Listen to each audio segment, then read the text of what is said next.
A man in a gray hoodie was dragged off a luxury cruise ship by security. Rough handling, public humiliation. Hundreds of passengers watched in silence as crew member Sarah Jenkins smiled, calling him trash. What nobody knew. That passenger was Elias Vance, CEO of Helios Data, worth billions, holding a $12 billion contract negotiation with that exact cruise line. One phone call later, deal terminated. The cruise line lost $18 billion in market value in one day. The crew? Fired and blacklisted forever. The rival company? Got a $15 billion deal instead. This dramatic story explores how a hoodie, a laptop, and prejudice destroyed a corporate empire. Watch to see the moment everything collapsed. What city are you watching this video from, and what time is it? By the way, if you're enjoying my videos, I'd be so happy if you could subscribe to my channel and like this video. A man in a simple gray hoodie is pulled from his penthouse suite seat. He doesn't fight, but the security guard is rough. The deck is silent, save for the click of phone cameras and the sharp, prejudiced voice of a single crew member.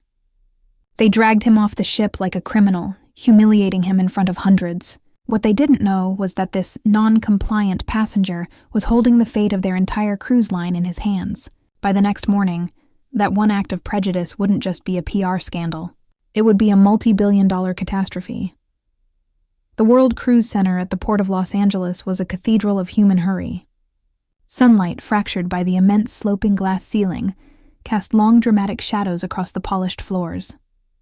It was a place of frantic energy, of tearful goodbyes and joyful reunions, of overpriced coffee and the constant rolling thunder of luggage wheels. In the cavernous Majestic Voyages suite lounge, the atmosphere was one of forced tranquility. Here the chaos was muted, replaced by the polite clinking of porcelain on saucers and the hushed tones of important phone calls. Elias Vance sat in a worn leather armchair tucked away in the quietest corner. To any casual observer, he was utterly unremarkable. He wore a faded gray hoodie, the hood pulled down, a pair of dark wash jeans, and simple running shoes. His laptop, a sleek black machine covered in esoteric stickers related to coding languages, was his only focus. His fingers moved over the keyboard in a silent, rapid dance, lines of complex code scrolling across the screen. He hadn't touched the complimentary champagne or the artisanal cheese plate. He was quite simply working.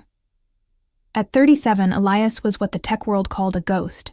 He was the founder, CEO, and chief architect of Helios Data, a Silicon Valley firm so disruptive it was spoken of in the same hushed, reverent tones as Google's Skunkworks or Apple's Design Lab. Helios's latest creation, Project Chimera, was an AI-driven logistics engine so powerful it promised to revolutionize any industry it touched. It could reroute global supply chains in real time to avoid weather delays, optimize fuel consumption to the single-digit percentage, and manage passenger flow with terrifying efficiency. Majestic Voyages was Helios's first major client. After a year of brutal negotiations, they were on the verge of signing an exclusive $12 billion contract. The deal would save Majestic an estimated $3 billion per year and give them an insurmountable edge over their competitors. The final step was a mere formality, an in-person good faith handshake and final systems integration check at Majestic headquarters in Miami. The problem was, Majestic had no idea who Elias Vance was. Helios was notoriously secretive. All negotiations had been handled through his lawyers and his COO. The Majestic board knew the CEO of Helios only by his initials EV, and that he was personally sailing in for the final sign-off on sailing 227 from Los Angeles to Cabo San Lucas. They were expecting a titan of industry, a man in an Armani suit, a voice sharp and laced with artificial sweetness cut through his concentration. "Sir, boarding for sailing 227 to Cabo San Lucas has begun." Elias looked up. Sarah Jenkins, a senior guest services attendant, with a smile that didn't reach her eyes, was looking down at him. Her gaze lingered for a fraction of a second too long on his hoodie. "Thank you," Elias said, closing his laptop and sliding it into a simple worn backpack. He joined the priority queue, standing behind a man named Mark Sullivan. Mark was the antithesis of Elias. He was loud, dressed in a flashy suit with a thick gold watch, and was currently shouting into his Bluetooth earpiece. "Listen, you tell them I don't care what the zoning board says. We break ground on Monday or I'll have their jobs. Got it. Sarah Jenkins was at the gate scanning cruise cards. When Mark Sullivan stepped up, her smile became genuine. Welcome aboard, Mr. Sullivan. So good to see you again. Champagne before departure? You know it, Sarah, Mark boomed, winking at her before striding down the gangway. Then Elias stepped forward. He held out his phone with the penthouse suite pass, stateroom 1002A. Sarah scanned it. The machine beeped. She looked at the screen, then at Elias, then back at the screen, her smile tightening. 1002A? She asked, her voice laced with a subtle, unmistakable skepticism. That's correct, Elias said calmly. It's just... This is the penthouse deck, sir. Are you sure you're in the right line? Elias felt a familiar cold weariness settle in his stomach. He'd been in this scene before. The quiet assumption. The judgment based on his skin color and his refusal to wear a costume of wealth. I'm sure, he said, tapping his phone screen. Stateroom 102A, Elias Vance. Sarah's eyes narrowed. She knew high-value passengers. She checked her manifest daily. This name wasn't flagged. He wasn't a celebrity, not a politician, not one of their Diamond Fidelity members. He was, in her eyes, a nobody who had somehow stumbled into a suite he didn't belong in. Probably a low-level employee traveling on company points. Fine, she snapped, her voice losing all its manufactured warmth. Go ahead. Try to put your bag in the stateroom closet, but just so you know, space is extremely limited. You'll probably have to have it stowed. Elias said nothing. He just nodded, shouldered his backpack, which contained the code that was worth more than the entire ship he was boarding, and walked down the gangway. The cool, stale air of the ship hit him, and he had a sudden, sharp feeling that this sailing was not going to be a simple one. The Majestic Voyages ship's penthouse deck was an oasis of beige leather and brushed aluminum. Elias settled into 1002A, the balcony stateroom. He was relieved to be out of the terminal, his mind already drifting back to the last few lines of code he'd been refining. He unzipped his backpack, pulled out his laptop, and set it on the desk, ready to work. Mark Sullivan was across the hall in 1003C, already on his second glass of champagne, his feet propped up on the table, talking loudly to the passenger behind him about his golf game. Sarah Jenkins moved through the deck with a practiced, almost aggressive grace. She offered pre-departure drinks, her smile radiant for Mr. Sullivan. But when she got to Elias, her face was a mask of cold professionalism. Drink, sir? Just water, please. No ice. Fine. She returned moments later, placing the plastic cup on his tray with a little too much force, splashing a few drops onto his laptop. Careful, Elias said, his voice quiet but firm as he grabbed a napkin to wipe the machine. Sarah stiffened, her eyes flashing. It's just water, sir. She saw his reaction not as a reasonable request for care, but as an affront, an accusation. She turned on her heel and marched back to the main galley, muttering to her junior colleague, Chloe. Can you believe the attitude on 1002A? Splashes a little water and he glares at me like I keyed his car. Chloe, a younger woman on her first year sailing international routes, peeked around the curtain. She saw a man in a hoodie quietly wiping his computer. He didn't look threatening. He seems fine, Sarah. Maybe he's just stressed. He's entitled, Sarah hissed. They get one upgrade using their mommy's loyalty points, and they think they own the ship. Watch him. He's going to be a problem. The ship departed, a powerful, roaring progression into the open sea. Once they reached cruising waters, the call to retire to staterooms was announced. Elias, having forgone the meal service, was deep in concentration. His laptop screen was set to a low brightness, displaying a dark mode coding interface. He was plugged in with noise-canceling headphones, not listening to music, but to an internal audio log of system requirements. Mark Sullivan, having finished his third champagne and a heavy meal of braised short rib, decided it was time for a nap.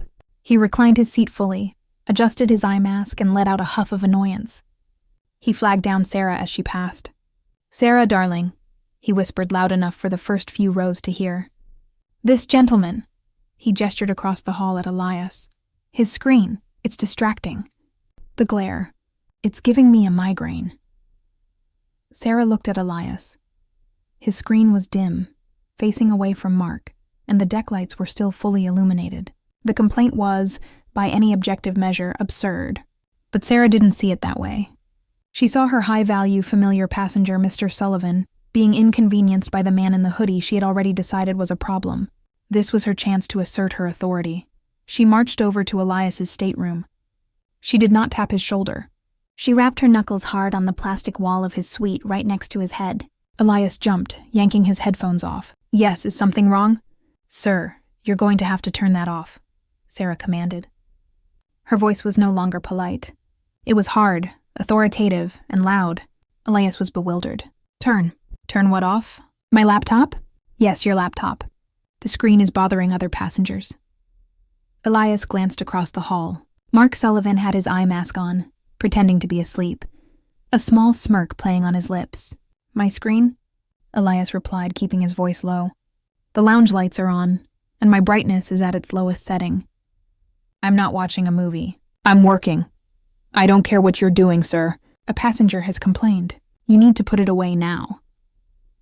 "I don't think that's a reasonable request," Elias said, his voice still calm, but with a new steel-edged precision. "I'm a suite guest. I'm working quietly during a daytime sailing. I am well within the cruise line's own policies."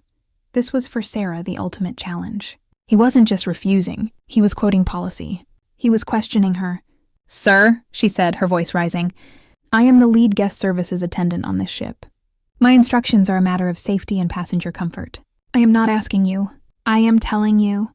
Put the laptop away, or I will have you cited for non-compliance." The words, non-compliance, echoed in the quiet lounge. Several passengers looked up. "Non-compliance?" Elias repeated, his eyebrows raising. "For using a laptop? That seems excessive, don't you think? Are you refusing a crew member's instruction?" Sarah's voice was now sharp as glass. She was creating a scene, and she was pinning him as the cause. "I am respectfully trying to understand why I am being singled out for a baseless complaint," Elias said. "If you can give me a valid regulatory reason, I'll be happy to comply." "But he doesn't like my screen isn't one." Sarah's face flushed a deep, angry red. He had called her bluff. She had no regulatory leg to stand on, so she pivoted. "I don't like your tone, sir. You are being aggressive and disruptive. I've asked you politely, and you're arguing with me. That's it. I'm reporting this." "Report what exactly?" Elias asked, genuinely baffled. But Sarah was already marching back to the galley, her mind made up. The man in 1002A was a threat. He was non-compliant. He was aggressive. She picked up the in-ship phone to call the guest services director, her hands shaking with self-righteous adrenaline. "We have a situation in the penthouse lounge," she said, her voice dripping with manufactured fear. "A passenger. 1002A, he's becoming erratic. I think he's a security risk." The rest of the sailing was excruciatingly tense. Elias, realizing he was in a no-win situation, had powered down his laptop and stowed it in his bag. He sat perfectly still all day, staring out the balcony at the endless expanse of ocean, his mind a cold, calculating storm. He wasn't angry, not yet. He was processing data, the variables, Sarah's immediate hostility, Mark Sullivan's malicious complaint, the silent complicity of the other passengers. The equation was grimly familiar. Sarah, for her part, made a show of avoiding his row. She and the director walked past several times, whispering and casting pointed, concerned glances his way. Chloe, the junior attendant, looked horrified. She tried to catch Elias's eye to offer an apologetic smile, but he was lost in thought. When the ship began its arrival procedures at Cabo San Lucas, a different kind of announcement came over the PA. "Ladies and gentlemen, as we approach the dock, we ask that you please remain in your staterooms. Due to a situation on board, we will be having authorities meet the vessel. Please remain seated until all passengers have been cleared." A murmur of alarm went through the ship. Passengers on lower decks craned their necks, wondering if there had been a medical emergency or a terror threat. In the penthouse lounge, everyone knew. All eyes were on Elias. He closed his eyes, his jaw tight. The ship docked at Pier B. The gangway connected with a heavy thump. The remain in stateroom notice was lifted, but no one moved. Then they heard the heavy footsteps. 2 uniformed Cabo San Lucas police officers and a thick-necked, imposing man in a Majestic Voyages supervisor's uniform boarded the ship. The supervisor, whose name tag read Mike O'Malley, was holding a printout. Sarah Jenkins was right behind them, her face a mask of grim vindication. She pointed a single, trembling finger. That's him. Stateroom 1002A. He was aggressive, non-compliant, and I felt threatened. Mike O'Malley strode down the hall and stopped directly in front of Elias. He was a man built on authority, and he clearly relished wielding it. "Sir, you need to come with me now." His voice was a drill sergeant's bark. Elias opened his eyes. He looked calmly at the three men blocking his way. "On what grounds?" he asked. "Don't you start," O'Malley snapped. "We have a report of a non-compliant, disruptive passenger. Grab your bag. You're coming with us." "I was not disruptive," Elias stated, his voice even. "I was working. Your attendant harassed me based on another passenger's absurd complaint." "He's arguing." "See," Sarah said, her voice high and shrill. "He's aggressive." At this, Elias slowly reached for his backpack. O'Malley tensed, his hand dropping to his belt. "Keep your hands where I can see them." Elias froze, his hands in the air. "My bag? You told me to grab my bag." "I'll get the bag," one of the police officers said, yanking the backpack from under the desk. "Now let's go," O'Malley commanded. Elias stood up. He was a tall man, but he made no threatening moves. He simply intended to walk off the ship. But O'Malley was not satisfied with simple compliance. He wanted submission. "Turn around. Hands behind your back," O'Malley barked. "Am I being arrested?" Elias asked, his voice sharp for the first time. "What is the charge?" "You're being removed," O'Malley growled. "You can discuss the charges later."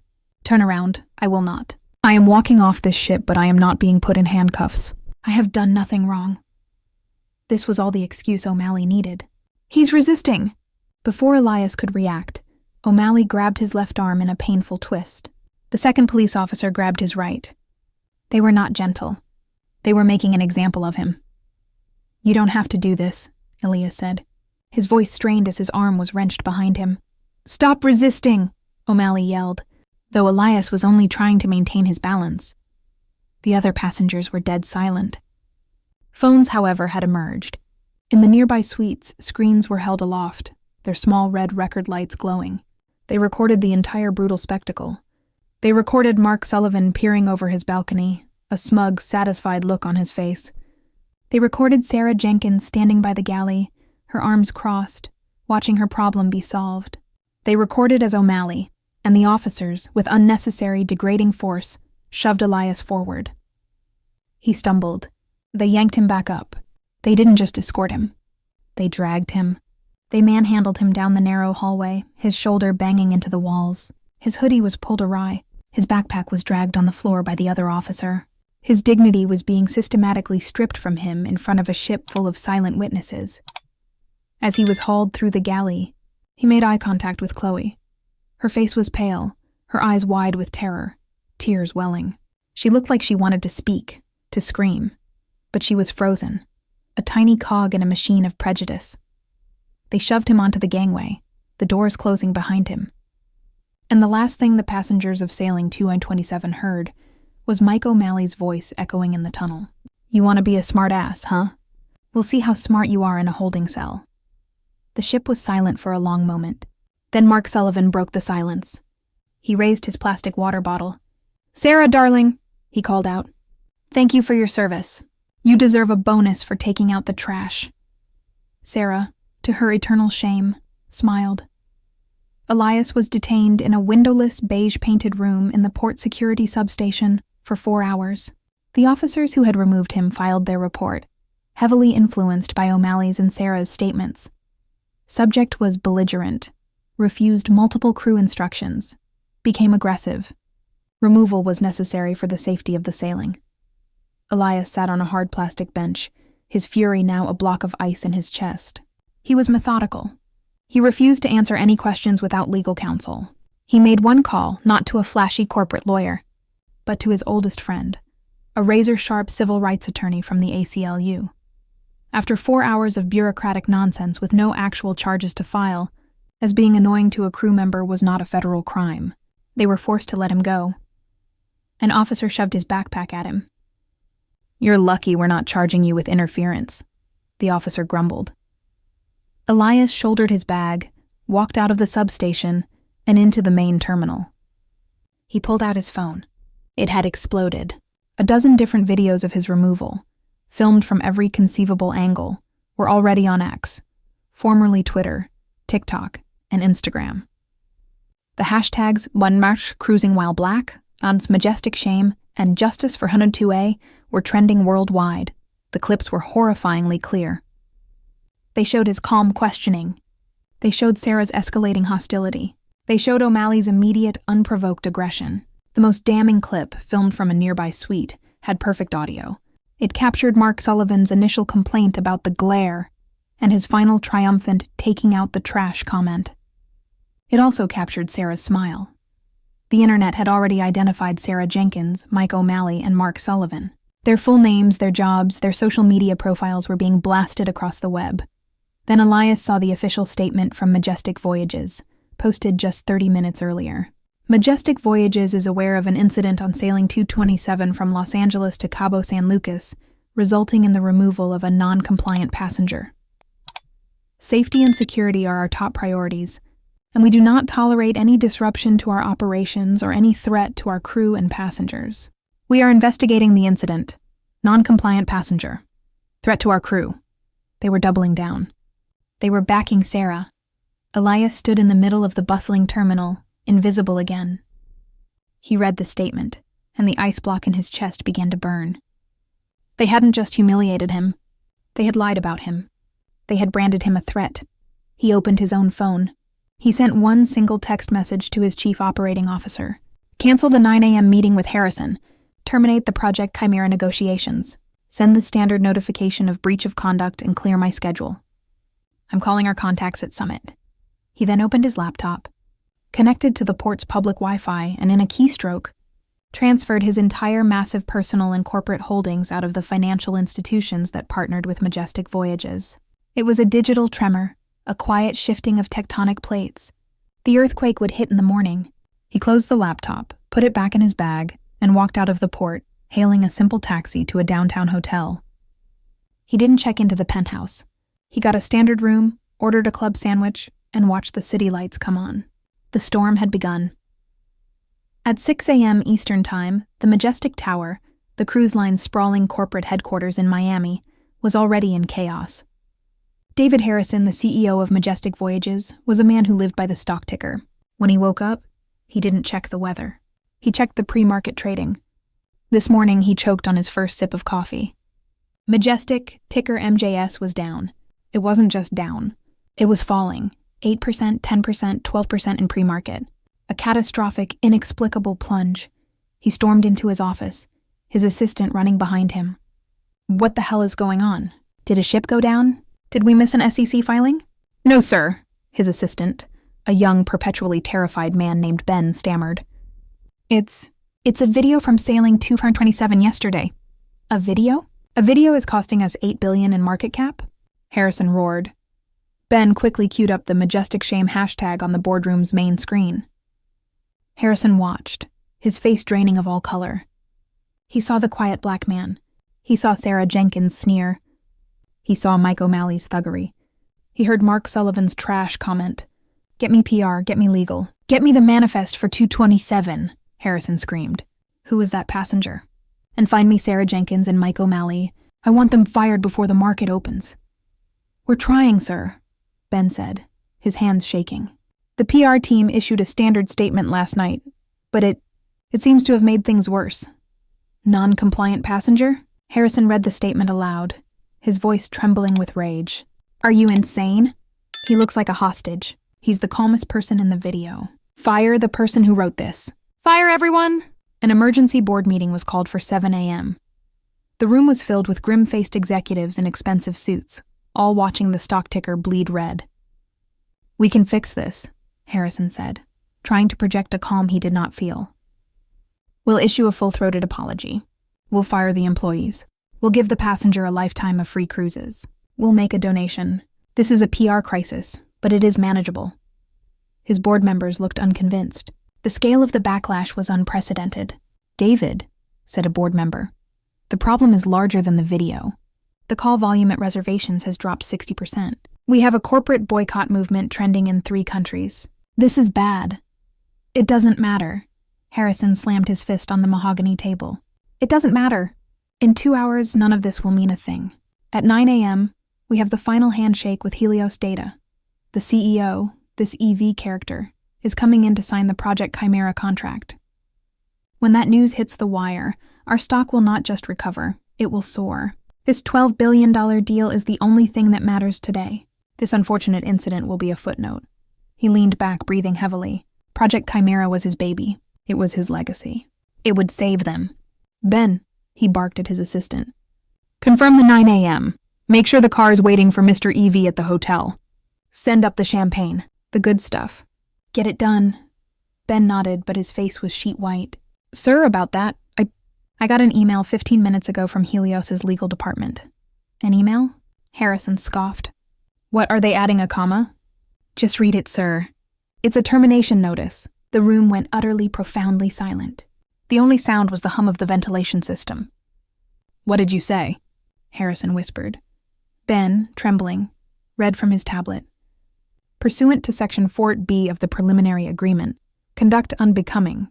Helios Data is hereby terminating all negotiations related to Project Chimera effective immediately, citing a catastrophic failure of corporate culture and a hostile environment that runs counter to Helios's core principles of integrity and respect. Harrison stared. No, that's impossible. They can't, not today. It's a tactic, a last-minute negotiation. Get their COO on the phone. Get their lawyers. Get someone! I tried, sir, Ben said, his voice barely audible. All our contacts are dark. The lines are disconnected. Then the phone on the center of the boardroom table rang. It was the direct private line. Harrison lunged for it. Hello, this is David Harrison. There was a pause, and then a voice came on the line. It was calm. It was precise. It was cold as the grave. Mr. Harrison, the voice said. This is Elias Vance. David Harrison froze. The name didn't register. Vance? Who is this? I'm in a critical meeting. I don't have time for... You have the manifest for sailing 227, the voice on the phone stated. It was not a question. Check stateroom 1002A. Harrison's blood turned to ice water. He frantically motioned to Ben, who was already typing. Ben's eyes went wide. He held up his tablet. Passenger, Vance, Elias, stateroom 1002A. Harrison stumbled, grabbing the back of a chair for support. Mr. Vance, oh God. Mr. Vance, I believe, Elias continued, his voice devoid of all emotion, that I was your non-compliant passenger. I was also the EV you were scheduled to meet this morning to finalize the Project Chimera deal. The boardroom was a tomb. The executives who, seconds before, had been masters of the universe now looked like statues in a museum of horror. Mr. Vance, Elias, Harrison stammered, his mind racing, trying to find a way, any way, to salvage this. There has been a terrible misunderstanding, a catastrophic one. The employees responsible, Sarah Jenkins, Mike O'Malley, they are being terminated as we speak. They will never work in this industry again. What happened to you it was criminal. It was disgusting. It is not who Majestic Voyages is. It is exactly who Majestic Voyages is, David, Elias replied, his voice cutting. Your company did not fail because of 2 rogue employees. It failed because of a culture you created. A culture where a man like Mark Sullivan feels comfortable making racist jokes and your senior staff smiles. A culture where a young attendant like Chloe is too terrified to speak the truth. A culture where your security supervisor's first instinct is violence, not de-escalation. And a culture where your first corporate response is to lie and blame the victim. I will fix it, Harrison pleaded. The desperation was naked in his voice. I will fire everyone in that chain. I will personally apologize publicly. We will donate $10 million, $50 million to a charity of your choice. Please. Don't do this. That contract, Project Chimera, it's everything. It was everything, Elias corrected him. You see, David, my technology is not just about logistics. It's about data. It's about seeing patterns. And the pattern I saw on your cruise line yesterday was inefficient. It was a liability. He paused, and Harrison could hear the faint click of a keyboard. Yesterday, your cruise line chose to protect the comfort of a single obnoxious passenger, Mark Sullivan, over the rights of another. That's a bad algorithm. My software is designed to streamline systems. But your system isn't broken, David. It's rotten. And Helios doesn't partner with rotten systems. Please. Harrison was openly begging now, his facade of power shattered. What do you want? Name your price. A seat on the board. Just don't walk away. Don't go to Summit. There was a long, cold silence on the line. It's too late for that, David, Elias finally said. I'm afraid you have a new story breaking in about... 60 seconds. You should check the Wall Street Journal. Goodbye. The line clicked. David Harrison stared at the dead phone.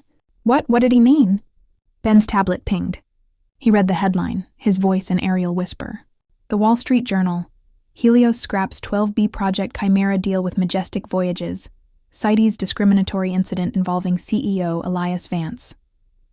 Sir, there's more. Forbes just posted. Summit Lines announces exclusive $15 billion partnership with Helios Data. Welcomes Elias Vance as partner in innovation. The sound David Harrison made was not human. It was a strangled gasp, the sound of a man watching his entire empire burn to the ground in a single self-inflicted inferno. The market officially opened, and the floor fell out. The news hit the financial world like a shockwave. It was no longer a PR crisis. It was a corporate execution. The Majestic Voyages stock, MJS, didn't just dip. It plummeted. The pre-market trading loss of 12% looked like a fond memory. In the first 10 minutes of trading, the stock fell 30%. Trading was halted. When it resumed, it fell another 15%.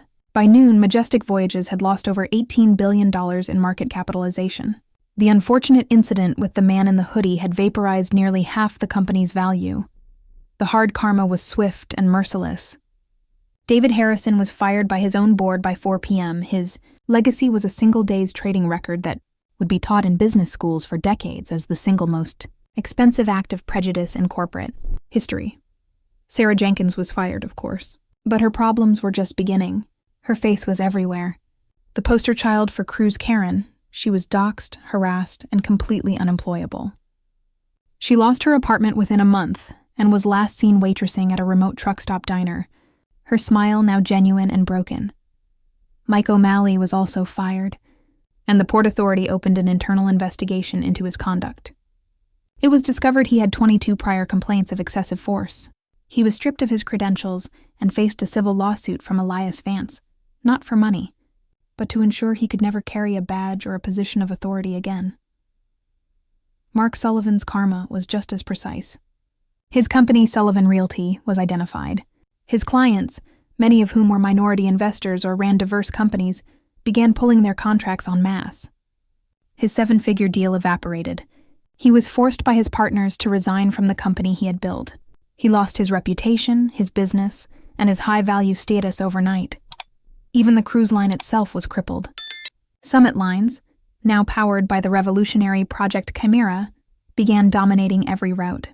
Their on-time performance hit 99%. Their fuel costs plummeted. Their stock soared. Majestic, unable to compete, was forced to sell off assets, close hubs, and lay off thousands of employees.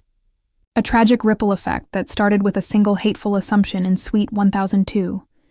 And Elias Vance, he never released a grand public statement. He didn't go on talk shows. He simply went back to work. His only public action was through Helios. The company announced the Vance-Chloe Grant, a multi-million-dollar educational fund. It was named in part for Chloe, the young attendant who said nothing, but whose terrified eyes had shown a spark of humanity. The grant was dedicated to providing STEM scholarships for students from underserved communities and funding ethics in tech programs. The final scene of the drama wasn't in a boardroom or a cruise terminal. It was in a quiet university library 6 months later. A young black woman, a recipient of the first Vance-Chloe grant, was coding on her new laptop, a sticker of the Helios logo on the back. She was building her own future, one line of code at a time, paid for by the karma that had finally and devastatingly come to collect. Months later, Elias Vance was a reluctant public icon. Helios's partnership with Summit Lines was a staggering success, Project Chimera having revolutionized their efficiency and sent their stock soaring. Elias, now forced into the spotlight, sat in his new minimalist office in Austin, not coding, but staring at a piece of physical, handwritten paper. It was a letter from Chloe Anderson. It had been forwarded from his new foundation, the Vance-Chloe Grant, a name he'd chosen as a symbol of hope. The letter itself, however, was a confession, not a thank you. It was a testament to the collateral damage he had inflicted. Chloe wrote that she had been fired 2 days after the incident for failing to support her crew. She was blacklisted by every major carrier. Now she was a waitress at a diner in her hometown of Kenosha, Wisconsin, drowning in hospitality school loans. "I don't know why I'm writing," she confessed. "I guess I just need you to know I'm not the person you named that grant after. I'm a coward. I saw what was happening and I did nothing. I was scared of losing my job and I lost it anyway, along with my self-respect. I am so sorry." Elias's anger was cold and precise. It was not directed at Chloe, but at the toxic system that had crushed her. He buzzed his COO. "Maria," he said, his voice flat, "I need you to quietly find out everything you can about a diner in Kenosha, and get legal in here." Meanwhile, in the tomb-like majestic tower, the bankrupt company had one last venomous twitch. The board had hired Arthur Croft as a restructuring CEO. Croft was not a builder. He was a vulture, a specialist in squeezing blood from corporate corpses. "You see a corpse," he told his junior VP. "I see an organ donor. We have one asset left, the narrative."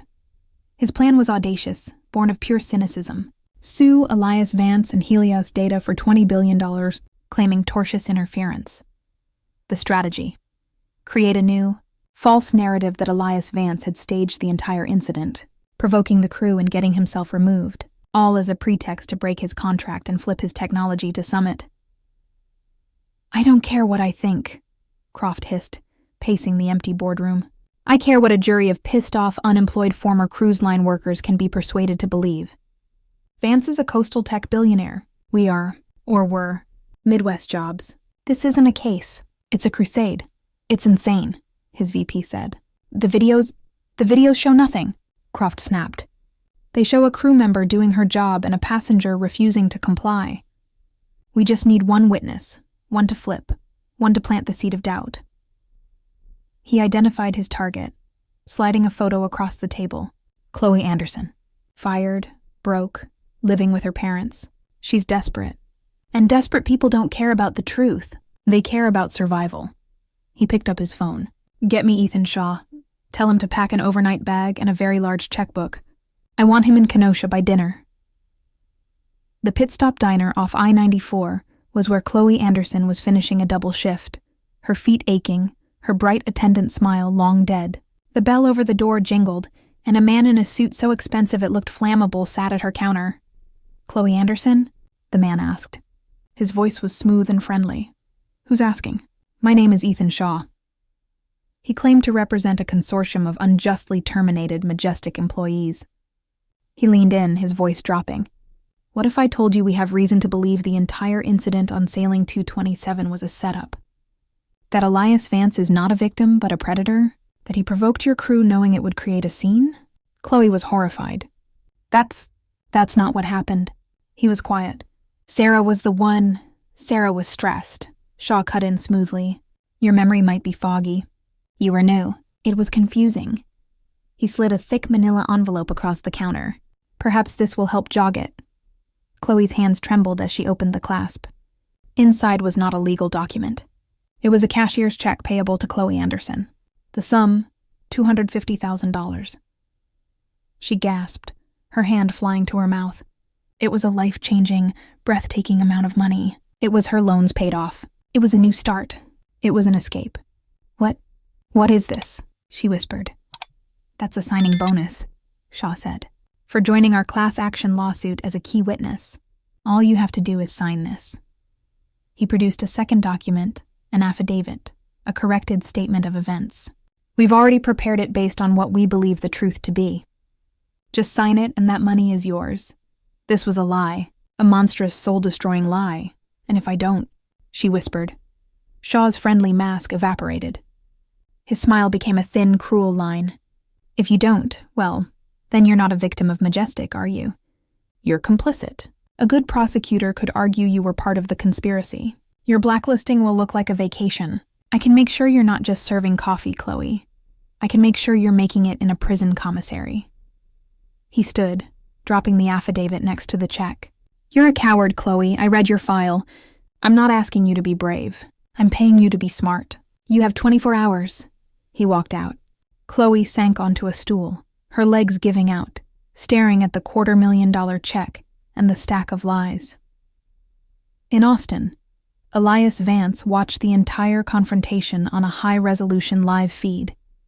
His security team, composed of ex-Mossad and former FBI cybercrime agents, had been in place for 10 hours. They had crystal-clear audio of Ethan Shaw's entire proposition. "They're not just rotten," Elias said, his voice a low growl. "They're cancerous." "Croft is scum," Maria, his COO, agreed. "This lawsuit is a shakedown. He's trying to force a settlement out of us. He's betting you'll pay millions to avoid another media circus." "He's wrong," Elias said. He watched the internal diner camera feed as Chloe stared at the check, her face torn with anguish. "He thinks she's a coward. He's betting on her being weak. I'm betting he's wrong." "What's the play, Elias?" Maria asked. "We send in our lawyers. We expose Shaw." "No," Elias said, turning from the screen. "You can't fight an echo with more noise. Croft is offering her a check. I'm going to offer her a choice." He grabbed his jacket. "Ready my jet. I'm going to Wisconsin." It was just after 10 p.m. The diner was closed. Chloe was in her tiny childhood bedroom, the check and the affidavit burning a hole on her nightstand. She was at war with herself, her life or her soul. A quiet electric sedan pulled up outside her parents' modest house. A few seconds later, there was a soft, firm knock on the front door. Her heart leaped. He's back. Shaw is back. She crept down the stairs, looked through the peephole, and her heart stopped for a completely different reason. It wasn't Ethan Shaw. It was Elias Vance. She fumbled with the lock and opened the door. He stood on her porch, dressed simply, his hands in his pockets. Mr. Vance?" she stammered. "What, how?" "Hello, Chloe," he said calmly.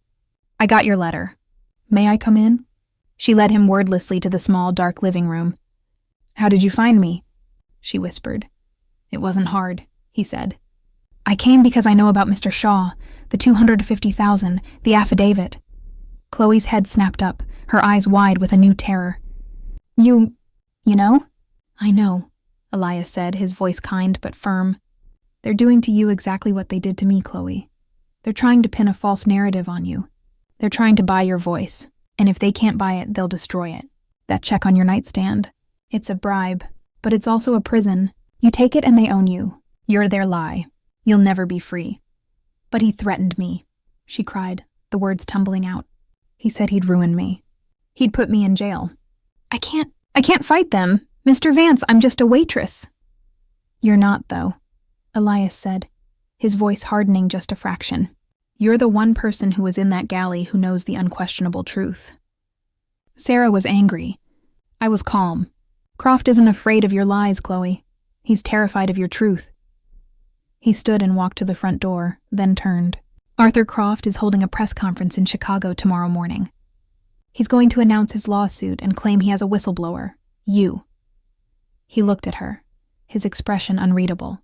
"I am also holding a press conference tomorrow at 10 hours a.m. at the W Hotel, right across the street from the old Majestic Tower. My jet is at the Kenosha Regional Airport. It can be in the air in 20 minutes. He opened the door. "You can stay here. You can take the money, sign the lie, and live with it. Or you can come with me. You can stand next to me. You can tell your story. All of it. The sailing, the firing, the bribe. They took your job, Chloe.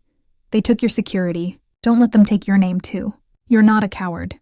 You're just untested. This is the test." He didn't wait for an answer. He walked out and got into his car. Chloe stood frozen, her body vibrating. She looked up the stairs at her dark, sleeping, dead-end life. She looked at the porch where Elias Vance had just stood. She ran back to her room, grabbed the check and the affidavit. She didn't rip them up. She folded them. Evidence. She grabbed her keys and ran out the door as Elias's car was pulling away. "Wait!" She sprinted down the driveway, waving. "Wait, I'm coming! I'm coming with you!" The car stopped. The back door opened. Chloe Anderson got in, her heart pounding, not with fear, but with a terrifying, exhilarating, and unfamiliar power. The ballroom at the W Hotel was packed.